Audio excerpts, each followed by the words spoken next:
Welcome to Finnish review of Rauta. By Finnish I mean Finnish band obviously. This band is called Vargrav, which by no means is Finnish, but nevertheless, let's take a look what this album is all about. Now there is a same band with the same name from United Kingdom, so make no mistake. This band is a one-man, kind of a solo band, kind of a side project actually, started in 2015 or so. And now finally in the early 2018, it's time for the debut album. This album is out on the 26th of January 2008 by Werewolf Records. So let's take a look how this debut album looks like. So here is the digipack release of Netherstorm, which is like I said, the debut album. It's already out on vinyl as well as digital release. This is a kind of very simple, very old school, old-fashioned even digipack release, where it's just the cover and basically nothing else. There is no booklet whatsoever. So here is the main man of the band, V Chaos, with a dash. As you can see, there's a more proper picture of him with an medieval axe replica. As you can see, lots of spikes, upside cross, nails, bullet belts, corpse paints, everything essential from the 1990s. So this is kind of a back to the roots kind of release. Here is the track list obviously, and inside we have recording info and other people involved here, so nothing special there per se. And here is the CD, of which underneath is classical pentagram. So those of you who want to know what this band looks like, tells you quite a bit about the music too. Now Vargrav is a new band, but that doesn't mean the music is very modern. In fact, this is kind of a mid-90s or late 90s synth-filled black metal. Think of limbic art, add maybe some dark space, and you have pretty much well covered the whole idea of the music.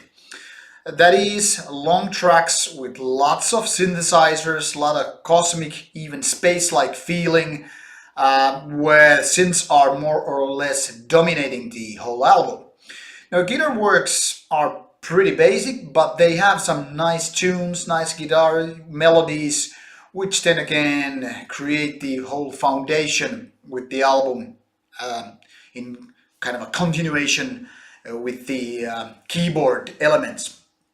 Now the kind of a typical black metal shrieky vocals are there obviously, but they are kind of on the background, and that in my opinion is a minor flaw to this album, because now it kind of lacks the certain rawness, kind of a unpolished feeling where those kind of vocals should have been more out in the open. Now they're just lying on the background, basically letting the synths and guitars do their work.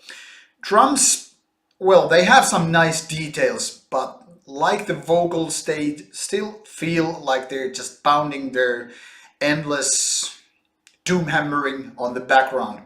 Now, once again, they might have been a little bit more on the foreground, or at least having more kind of a dynamic idea when it comes to the sound and ideas. But those are really, really minor things, and they are not here to ruin the whole atmosphere of the music.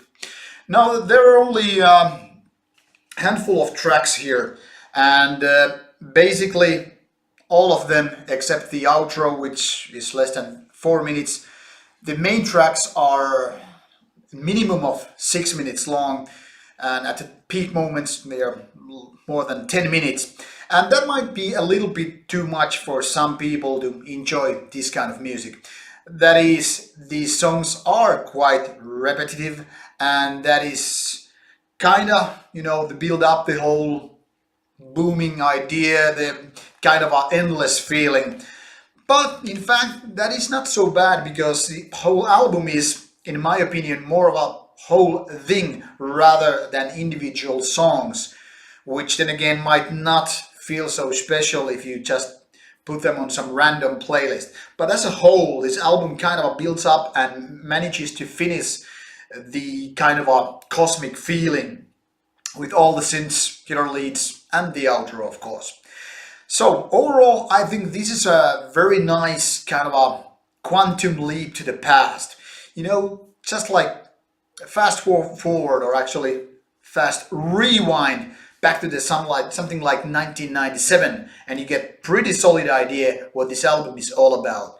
Classic corpse paint, you know, bullet belts, spikes, medieval weapons, and then this kind of music. Takes basically you back to your youth if you were a teenager or 20 something back in the 1990s, like I was. So kind of a nice time travel album, or time capsule album if you feel like.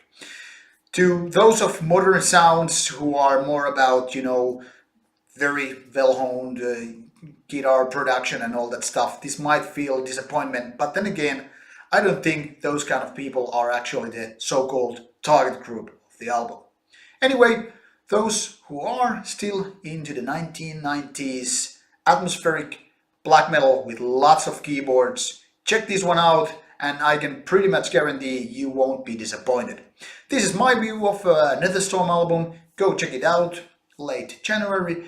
And as always, should you have any comments, disagree, agree, whatever, just drop those comments on the box below and get back to me about the album. Hope you like it as much as I did. This is all from me.